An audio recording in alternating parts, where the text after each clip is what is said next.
Hey guys, welcome to Deep Dive Stocks. Justin here with another data dive. Today we're going to be diving into Micron or MU, and today's dive is pretty interesting because I did a DD way back 3 months ago. So we're going to compare how the price has followed VoEx's predictions and what it means for the stock today. So let's get started.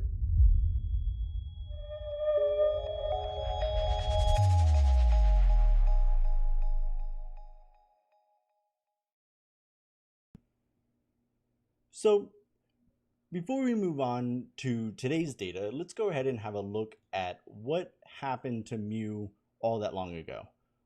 So we can see here that 3 months ago I did a DD on Micron.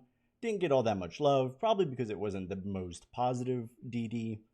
And the takeaway from it was that VoEx, with the recent price appreciations, had drastically jumped into the propagation zone.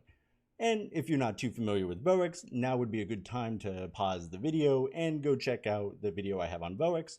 But essentially, VoEx should be within these two horizontal lines, but if it moves above, it's considered the stock has overly inhibitory pressures on it. And if the stock or VoEx is below the bottom horizontal line into the propagation zone, that means that the stock is being overly pushed along with its current price action. So we can actually see that the VoEx back in December of 2020 was already in the inhibition zone during this leg up. And as the price peaked in April of 2021, VoEx began to fall quite precipitously and fell quite deeply into the propagation zone. So it's not too surprising that because the price action that was provoking this inhibitory pressure was positive, that the resolving price action, the one that brought stability back to the stock, was negative. But then right before December of 2021, before the DD, Micron switched courses, experiencing another leg up, and this brought VoEx drastically. I mean, look at this. It shoots directly into the inhibition zone, and that was indicating that this price action was provoking incredible amounts of instability. So from that takeaway, we knew that the current price action on Micron all the way back in December wasn't sustainable. And we went on, we showed some examples of some other stocks with similar VoEx behaviors. And then we kind of landed a little bit on the shorting behavior, and we saw that shorting was increasing as the stock's price was increasing, which is always concerning. And then we moved on to the options. And now keep a good eye on this options, because when we look at the options layout today, you're going to notice that there are there's some big changes here on one of these sides. But we saw that there was a nice normal distribution on the call side and a nice right skew on the put side. But that this large put wall, if the price were to fall, was all the way down at $65. And then we went on to talk about how the deltas, so the majority of those calls were dealer short, which meant that or dealer long rather, which meant that the market was actually anticipating a fall in price. Then we looked at the EPR and we said that about 2 or 3 months, the price should fall down to $65. That was the ending prediction or the ending conclusion to the data with this DD and Micron. And so with the current price around $95, or I think it was about 92, we can see how this DD didn't get all that much love. So now that the price is actually quite significantly lower and actually in the 70s, let's take a look at what is happening now to get a feel for if this prediction or if the result of these data is still holding true. As usual, we start with the VoEx graph and right where we left it. So we see that in the inhibitory pressure for Micron never went away, even as the price continued to rise a little bit. And now that the price is starting to fall, we see that VoEx is beelining it back to the propagation zone in almost the same fashion that it did in 2021 around June. As the price continues to fall, the underlying mechanisms that are kind of influencing the stock's price right now want this price to continue to fall because instability. If there's instability on the upside, that means that there's stability on the downside, and you got to get there, and you want to get there pretty quickly. So you propagate the price along, and that seems to be what's going on, even with the most recent uptick in price. So in terms of VoEx, everything is going according to plan. The price is depreciating. There's too much instability anytime that Micron rises in price. And let's see if we can determine certain points of the data, or if there's other parts of the report that match this idea that VoEx is giving us that the stock is unstable. So we can move to the snap graphs. The snap graphs are they take the previous historical VoEx behavior and maps it to how the price reacted over the same time interval. And we see that with the current VoEx behavior on the 1-day return, negative price prediction is the most likely. Again, on the 5 trading day or the 1 week, negative price prediction is the most likely again. And the same for the 10 trading days or the 2 weeks, and again for the 20 trading days or the 1 month. And we can tell that it's negative because it's just wherever the crosshair is at. So since all 4 crosshairs are in the negative Y quadrants, it means negative price is the most likely outcome. So then if we move to the expected price range graphs, which is right here on the top, we could see that Micron is pretty unique in that it moves out more than the market expects quite often, especially on the downside, it looks like. So the dashed lines here represent the 68% probability curve, or like the limits, the 1 standard deviation limits that the market places on the stock's price movement. And we can see that Micron here is a pretty common offender of these markets' expectations, and is pretty... So we keep that in mind, right? So we're going to see that later on when we look at the expected price range table down here, which is the same as the graph, just in number form. We can see, for instance, that in 1 month, within a 1 standard deviation or 68% probability, Micron can, per the market's expectations, get down to at least $68. But keeping in mind that Micron seems to move more on the downside than the market expects, so it may be reached quicker than 1 month.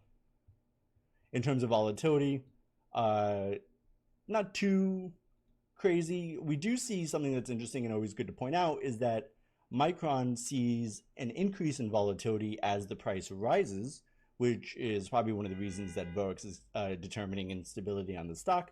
And it's also just good to point out that volatility doesn't always fall like when the price rises. It's kind of like a prevailing misconception in the market, but here on Micron is a prime example of how that's not always true. But right now, Micron does have elevated volatility as compared to before. Shorting is incidentally not nearly as bad as it was in December, so that's a good sign at least. But let's look at the options graphs. So on the left, we have how the options are currently placed. On the right, we have the change in options, where the bars represent the change in the open interest on that strike from the day prior, and the lines represent the average change in open interest per day over the past month. And what's interesting is the calls are sparse, right? Especially like if we compare this back to, if we compare this back to back in December, the calls here were abundant. It was, again, we said it was like a healthy call distribution. There was that normal distribution going on. But it seems like as the price has dwindled, no one is interested in either selling calls or purchasing calls. So the calls themselves have just kind of decayed away. Not so much on the puts. The puts seem to still be pretty healthy here. We do have a little bit of a forming normal distribution curve rather than that right-sided skew that we like to see on the puts, which typically just means that these puts are probably in the money and dealers short. So people are just collecting those premium or the profits on those puts as the stock continues to fall.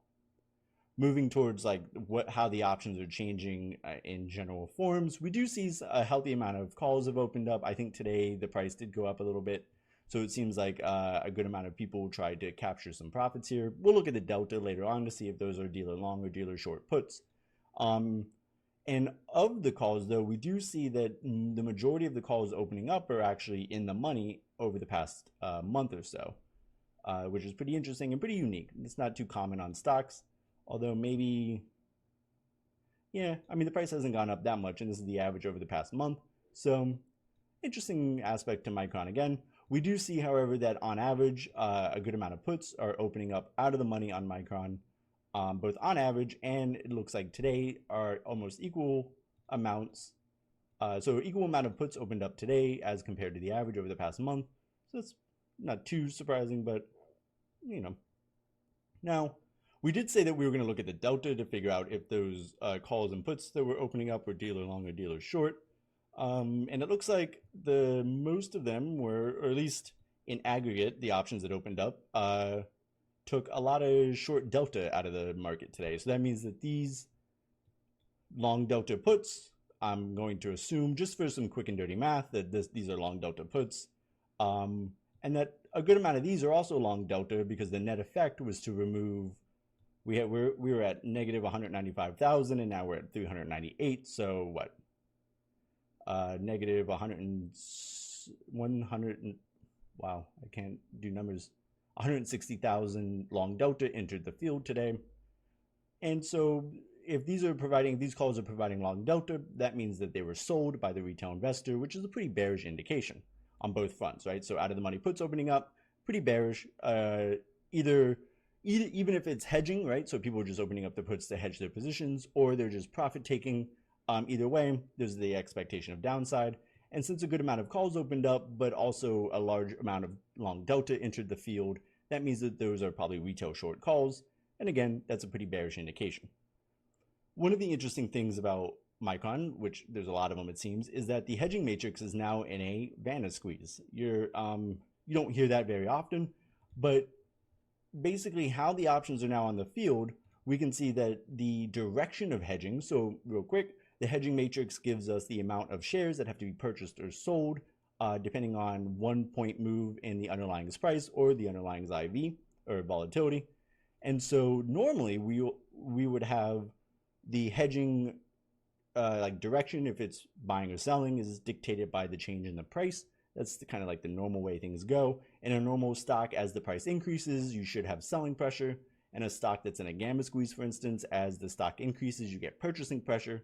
That's why those gamma squeezes tend to run away really quickly. But in a stock that has quite a unique configuration of options and a relatively high volatility, you can have volatility start dictating the control of the direction of hedging. And so now we see that on Micron, as volatility increases, it actually produces quite a substantial selling force.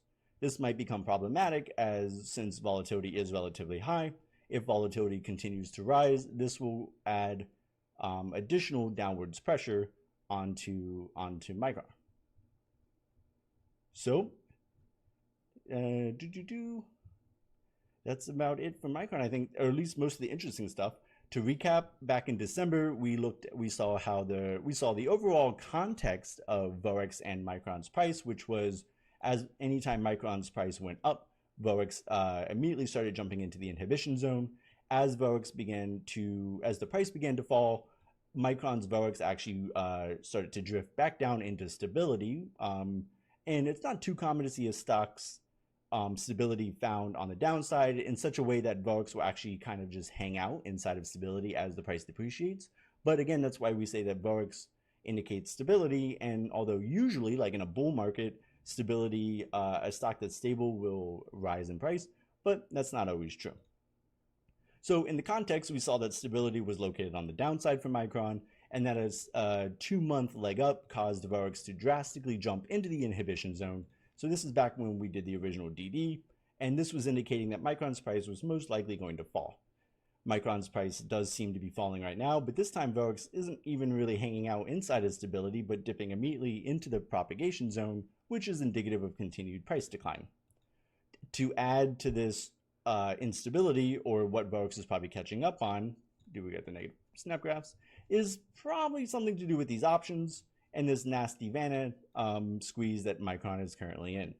So as volatility increases, more selling pressure is going to mount, and which may rise volatility even more, which then produces more selling pressure, and that's the gist of a Vanna squeeze.